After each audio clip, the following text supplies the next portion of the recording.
Assalamualaikum warahmatullahi wabarakatuh. Perkenalkan, saya Akbar Reformatio Zaki Widianto dari Program Studi Akuntansi Fakultas Ekonomi dan Bisnis Universitas Nasional. Pada kesempatan kali ini, saya akan memaparkan salah satu materi dari mata kuliah Manajemen Strategik yang diampu oleh Bapak Dosen Dr. Suyanto SE MAK AK CA.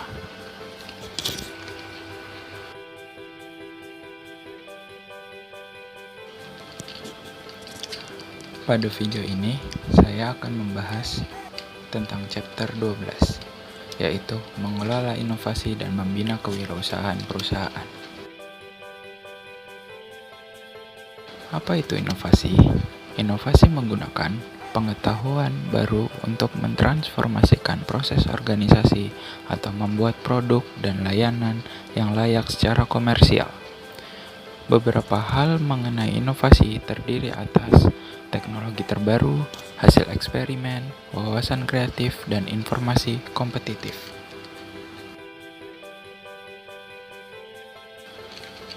Berikutnya, saya akan membahas berbagai jenis inovasi.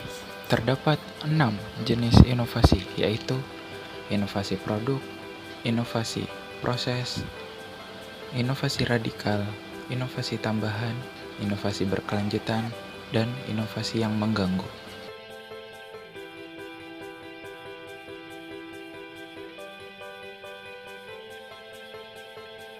Seperti apa inovasi produk dan proses inovasi? Inovasi produk terdiri dari usaha untuk membuat desain produk, aplikasi teknologi untuk mengembangkan produk baru untuk pengguna akhir atau end user, lebih radikal dan umum selama tahap awal siklus hidup industri, dan terkait dengan strategi diferensiasi. Proses inovasi terdiri dari meningkatkan efisiensi proses organisasi, sistem dan operasi manufaktur, lebih mungkin terjadi pada tahap akhir dari siklus hidup industri, dan terkait dengan strategi pemimpin biaya.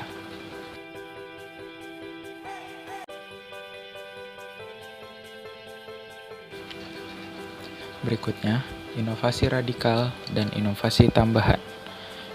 Inovasi radikal terdiri dari perubahan dan terobosan yang mendasar, membangkitkan keberangkatan besar dari praktik yang ada, dapat sangat mengganggu, dan dapat mengubah atau merevolusi seluruh industri. Sedangkan inovasi tambahan terdiri dari meningkatkan praktik yang ada, memperbaiki produk dan proses, dan mengaplikasikan evolusi dalam paradigma. Inovasi berkelanjutan merupakan memperluas penjualan di pasar yang ada, biasanya dengan memungkinkan produk atau layanan baru dijual dengan margin yang lebih tinggi. Sedangkan inovasi yang mengganggu adalah membalikkan pasar dengan memberikan pendekatan yang sama sekali baru untuk memenuhi kebutuhan pelanggan. Menjadi tantangan inovasi, yaitu yang pertama benih versus gulma, yang kedua pengalaman versus inisiatif, yang ketiga staff internal versus staff eksternal, yang keempat membangun kemampuan versus kolaborasi, dan yang kelima peluncuran incremental versus preemptif. Benih versus gulma dan pengalaman versus inisiatif seperti apa? Benih versus gulma menentukan manfaat ide-ide inovatif, sedangkan pengalaman versus inisiatif memutuskan siapa yang akan menjadi pemimpin proyek inovasi. Manajer senior memiliki pengalaman dan kredibilitas yang cenderung lebih menolak risiko, dan karyawan tingkat menengah mungkin adalah inovator itu sendiri. Inovasi yang ketiga adalah staff internal versus eksternal. Orang yang ditarik dari dalam perusahaan mungkin memiliki modal sosial yang lebih besar, mengetahui budaya dan rutinitas organisasi, mungkin tidak bisa berpikir di luar kotak atau out of the box.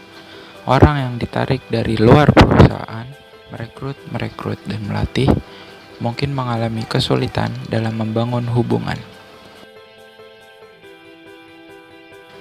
Tantangan inovasi yang keempat adalah membangun kemampuan versus kolaborasi. Perusahaan dapat mencari bantuan dari departemen lainnya, bermitra dengan perusahaan lain yang menghadirkan sumber daya dan pengalaman kemitraan, membuat ketergantungan, dan menghambat pengembangan keterampilan internal, serta berbagai manfaat dari inovasi dapat menciptakan konflik. Tantangan inovasi yang kelima adalah peluncuran incremental versus preemptive, yaitu ada peluncuran tambahan, kurang berisiko, membutuhkan sedikit sumber daya, dapat merusak kredibilitas proyek jika terlalu tentatif. Peluncuran berskala besar, membutuhkan lebih banyak sumber daya, dapat secara efektif mencegah respons kompetitif. Menentukan lingkup inovasi. Yang pertama, perusahaan harus mendefinisikan amplop strategis atau ruang lingkup upaya inovasi, dan perusahaan memastikan bahwa upaya inovasi mereka tidak sia-sia untuk proyek yang berada di luar domain kepentingan perusahaan. Setelah langkah inovasi pada inovasi tambahan dan inovasi radikal. Pada inovasi tambahan mungkin 6 bulan hingga 2 tahun dan dapat menggunakan pendekatan tonggak yang didorong oleh tujuan dan tenggat waktu. Pada inovasi radikal, jangka waktu panjang biasanya lebih dari 10 tahun atau lebih dan seringkali melibatkan eksperimen terbuka. Penetapan staf untuk memperoleh nilai dan inovasi terdapat 2 cara, yaitu yang pertama, membuat tim inovasi dengan pemain yang berpengalaman. Yang kedua, mengharuskan karyawan yang ingin memajukan karir mereka melayani dalam kelompok usaha baru.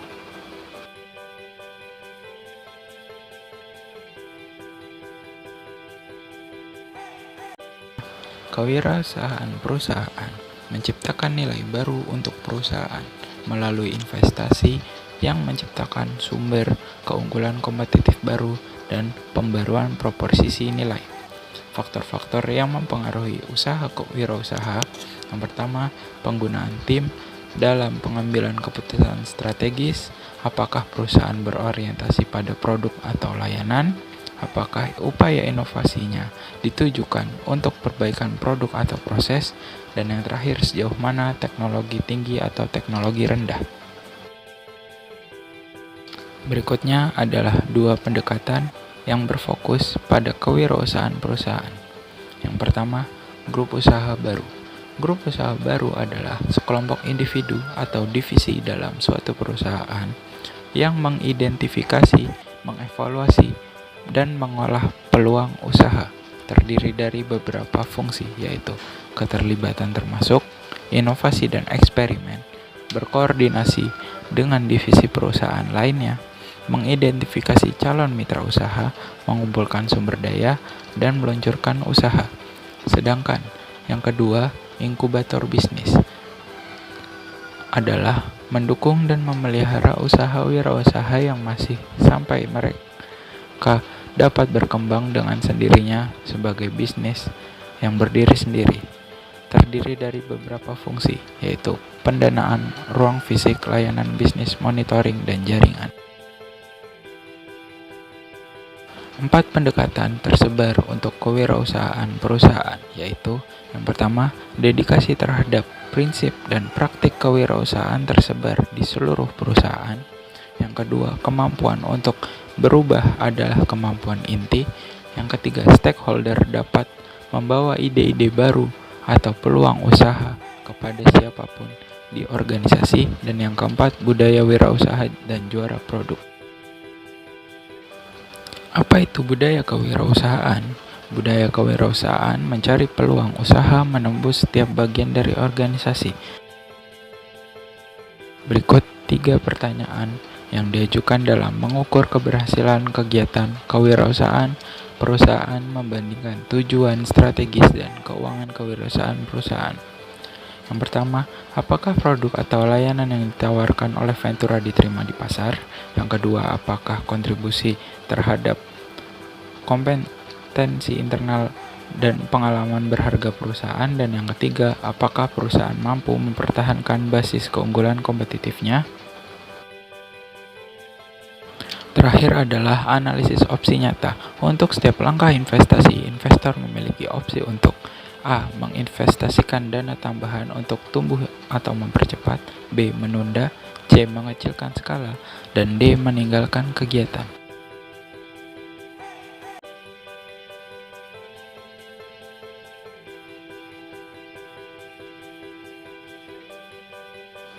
Sekian penjelasan materi dari chapter 12, semoga dapat bermanfaat dan dapat menambah ilmu teman-teman. Jika menyukai video ini, klik tombol like di bawah. Terima kasih.